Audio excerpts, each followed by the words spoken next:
Hello guys, welcome back to my YouTube channel. तो guys, आज की इस वीडियो में हम चर्चा करेंगे रेस्पिरेशन इन ह्यूमन बींग्स। ये बहुत ही इम्पोर्टेंट टॉपिक है in contrast of competitive examinations. Okay guys, चलिए सबसे पहले हम डिस्कशन करेंगे व्हाट इज़ रेस्पिरेशन। तो देखिएगा, रेस्पिरेशन का मतलब होता है जो हमने अपना खाना डाइजेस्ट किया था। हमने सबसे पहली वाली वीडियो में बताया था आपको कि डाइजेशन ऑफ फूड, तो जो हमने खाना डाइजेस्ट कर लिया उससे एनर्जी लेना। Take energy from digested food. Okay, next is, इसमें एक और टर्म आता है ब्रीथिंग नाम का। तो अब क्वेश्चन ये है कि what is the difference between breathing and respiration. देखिएगा, ब्रीथिंग का मतलब होता है, ब्रीथिंग के अंदर दो चीज़ आती हैं, ठीक है। ओके, इनहेलेशन, ठीक है, और एक्सहेलेशन, ठीक है। इनहेलेशन का मतलब होता है इनहेल करना ऑक्सीजन को, ठीक है, और एक्सहेलेशन का मतलब होता है एक्सहेल करना कार्बन डाइऑक्साइड को, ठीक है गाइज। ओके, अब रेस्पिरेशन की बात अगर हम करते हैं तो respiration means take energy from our digested food which is stored in small intestine. सबसे ज़्यादा डाइजेशन स्मॉल इंटेस्टाइन में तो हुआ था, तो ये है। आइए अब हम आते हैं respiration in human beings. This is the structure of respiration in human beings. This is very important diagram. Okay, so first of all, as you can see in this picture, there is a nasal passage, mouth cavity, pharynx, larynx, trachea, lungs, bronchi, bronchioles and diaphragm. देखिएगा, इसमें mechanism क्या होता है respiration का। देखिएगा, नसल passage के अंदर, नसल पैसेज का मतलब है नोज़ को कह रहे हैं हम यहाँ पे, ठीक है। नोज़ के अंदर छोटे छोटे पार्टिकल्स तो नहीं, लेकिन मतलब छोटे छोटे छेद होते हैं, ठीक है, स्मॉल, ठीक है, ओके, स्मॉल होल्स होते हैं, ठीक है। अच्छा, जिसकी हेल्प से हम ऑक्सीजन इनहेल करते हैं, ठीक है, ओके, थ्रो लाइनेक्स, ठीक है। ये जो आपका ट्रैकिया होता है, ट्रैकिया,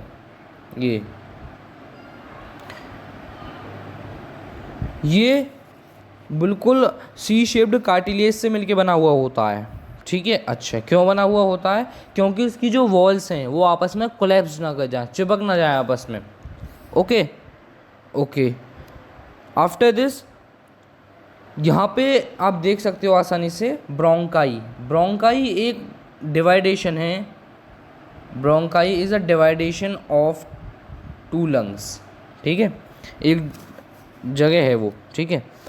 जो ब्रोंकाई है वो स्मॉलर यूनिट से मिलके बनी हुई होती है, जिन्हें हम क्या कहते हैं, bronchioles, as you can see here. Okay, next is बहुत इम्पोर्टेंट, अब इसके बाद कर्व लाइक स्ट्रक्चर्स होते हैं, कर्व लाइक स्ट्रक्चर, जिन्हें हम क्या कहते हैं, एलियोवेलाई, as you can hear see here. Okay, so next is, अब ये यहाँ पे इनका स्ट्रक्चर कैसा होता है, ये इसलिए कर्व लाइक स्ट्रक्चर के बने हुए होते हैं जिसकी वजह से ज़्यादा ऑक्सीजन आसानी से पहुँच सके इनके पास, ठीक है। अच्छा, एल्यूवेलाई के बाद बहुत सारे ब्लड वेसल्स होते हैं, ठीक है, बहुत सारे ब्लड वेसल्स होते हैं, ठीक है, जो कि ऑक्सीजन पहुंचाते हैं सेल्स तक, ठीक है। ओके, अब स्ट्रक्चर होता क्या है, देखिएगा हेमोग्लोबिन एक रियल चीज़ होती है ब्लड के अंदर, नाम सुना होगा आपने भली भांति, हेमियोग्लोबिन। तो हेमियोग्लोबिन जो है वो रेस्पिरेटरी पिगमेंट का काम करता है यहाँ पे, ठीक है। ओके, रेस्पिरेटरी पिगमेंट मतलब वो ऑक्सीजन लेके जाता है किसके पास, सेल्स के पास, ठीक है।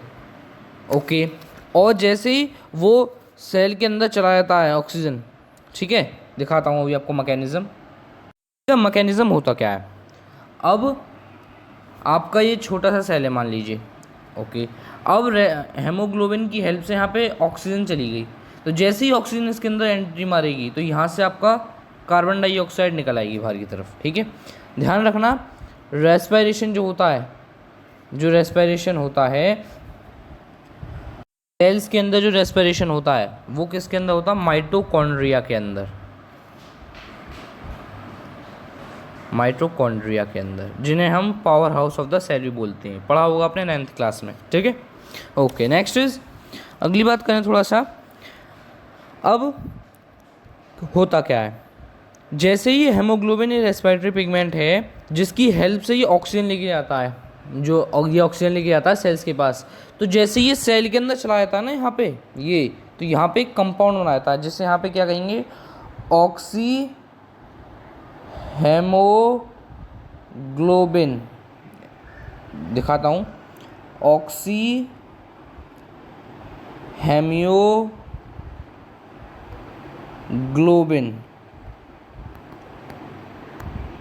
This is a very important, okay. अच्छा, अब देखिएगा मैंने बताया था आपको कि रेस्पिरेशन एक ऐसी प्रोसेस होती है जिसमें हम डाइजेशन वाले फूड से अपनी एनर्जी लेते हैं। तो अभी तक तो फूड का कुछ जिक्र ही नहीं हुआ, अब होगा जिक्र।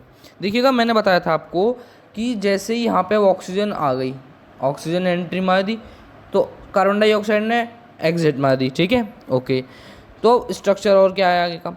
अब यहाँ पे हम डाइजेस्टेड फूड का यूज़ करेंगे जो कि किसके अंदर प्रेजेंट है, स्मॉल इंटेस्टाइन के अंदर प्रेजेंट है, ओके। अच्छा, अब वो ग्लूकोज की फॉर्म में तो स्टोर्ड है स्मॉल इंटेस्टाइन के अंदर, तो जिसका फॉर्मूला क्या है, C6H12 और O6, ठीक है। ओके, तो अब क्या, जैसे ही ये जो ग्लूकोज है, ये जो ग्लूकोज है सेल के अंदर जाएगा तो वो पायरोवेट एसिड के अंदर चेंज हो जाएगा, किसके अंदर, पायरोवेट एसिड के अंदर। पायरोवेट एसिड के पास अपने 3 कार्बन होते हैं, ठीक है। ओके, और एनर्जी माइटोकॉन्ड्रिया के अंदर बन जाएगी। ये माइटोकॉन्ड्रिया का स्ट्रक्चर मैंने यहाँ पे दिखा दिया, ये वाला, ठीक है। ओके, तो एनर्जी बन जाएगी, एनर्जी तो बन जाएगी, लेकिन किस फॉर्म में बनेगी, कुछ नाम भी तो होगा उस एनर्जी का, उस नाम होगा उसका ADP, एडेनोसिन सिन डाई फॉस्फेट, ठीक है। इसका फुल फॉर्म पूछ ली जाती है, कभी कभी पूछ ली जाती है क्योंकि इंपॉर्टेंट नहीं ज़्यादा ये, ठीक है। अब ये तो हो गया, अब हम इसका वो देखते हैं केमिकल, वैसे बाकायदा इक्वेशन की फॉर्म में। तो C6H12O6 plus O2 is equals to CO2 plus H2O plus ATP, ठीक है। ओके, और कितने फॉर्म में निकलेगी वो ATP, 38 ATP की फॉर्म में। ध्यान रखना, जब कभी भी आपका ADP जब फॉस्फोरस के साथ रिएक्ट होगा तो ATP एनर्जी बना देगा, ठीक है। यहाँ पे एक आपको छोटा सा टर्म याद रखना है, टर्म का नाम है आपका ग्लाइकोलाइसिस, थोड़ा सा इंपॉर्टेंट है ये थोड़ा। तो इसका स्ट्रक्चर क्या है, मतलब इसमें होता क्या है, जब कभी भी ऑक्सीडेशन होगा ग्लूकोज का पायरोवेट एसिड में, यानी ग्लूकोज का जब चेंजिंग होगा पायरुविक एसिड या पायरुवेट एसिड में, तो उस वाली प्रोसेस को हम कहेंगे ग्लाइकोलाइसिस। ठीक है। अब मोस्ट इंपॉर्टेंट ध्यान रखना, ये अकर किसके अंदर होता है? ये साइटोप्लाज्म के अंदर अकर होता है। हाँ, रेस्पिरेशन माइटोकॉन्ड्रिया के अंदर होता है, दो राय की बात नहीं है, लेकिन ये जो ग्लाइकोलाइसिस है ये साइटोप्लाज्म में अकर होता है। ध्यान रखना, कंफ्यूज मत होना। ठीक है। तो रेस्पिरेशन के फर्दर टू डिवाइडेशन हुए। सबसे पहले एनारोबिक और एरोबिक। एरोबिक से स्टार्टिंग करते हैं। एरोबिक रेस्पिरेशन है वो ऑक्सीजन की प्रेजेंस में टेक करेगा हमेशा। नेक्स्ट इज ये एब्सेंस ऑफ ऑक्सीजन में टेक करेगा anaerobic. Okay, next is aerobic respiration, इसमें कंप्लीट ब्रेकडाउन होगा फूड का। ओके, और इसमें एनारोबिक में इसमें पार्शियल थोड़ा सा होगा, थोड़ा सा ब्रेकडाउन होगा फूड का। Next is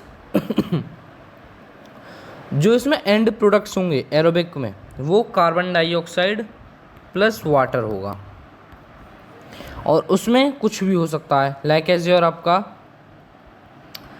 ethanol. ठीक है, और कार्बन डाइऑक्साइड, लैक्टिक एसिड, बताऊंगा अभी यहाँ पे आपको आगे चल के क्या होता है। ठीक है, तो ये है आपका। ठीक है, लैक्टिक एसिड जो कि दही के अंदर पाया जाता है। जब कभी भी हमारे शरीर में लैक्टिक एसिड की ज़्यादा वो हो जाती है कंसंट्रेशन, तो मसल क्रैम्प्स हो जाते हैं। ठीक है, यानी एक टाइप के आपके मसल्स में दर्द होने लग जाते हैं, ये समझो आप। ठीक है, ये है आपका। डिफरेंट ऑर्गेनिज्म में डिफरेंट तरीके से रेस्पिरेशन होता है, जैसे कि हम तो रेस्पिरेशन करते हैं लंग्स से। ठीक है, और जो आपके अदर ऑर्गेनिज्म भी तो हैं, तो रेस्पिरेशन जो होता है अर्थवॉर्म में वो अपनी स्किन से लेते हैं, क्योंकि जो उनकी स्किन होती है वो मॉइस्ट होती है। ठीक है, ओके। साथ ही अब फिश की बात करें तो फिश का तो आपको पता होगा, फिश जो अपना रेस्पिरेशन करती है वो गिल्स की हेल्प से करती है। ठीक है, स्पेशल ऑर्गन होते हैं उसके स्ट्रक्चर पे। ठीक है, तो थैंक यू गाइज, आपने मेरी इस छोटी सी वीडियो को देखा और मेरा लेक्चर लिया। Hope you understand my this topic. Thank you guys, be safe, be happy.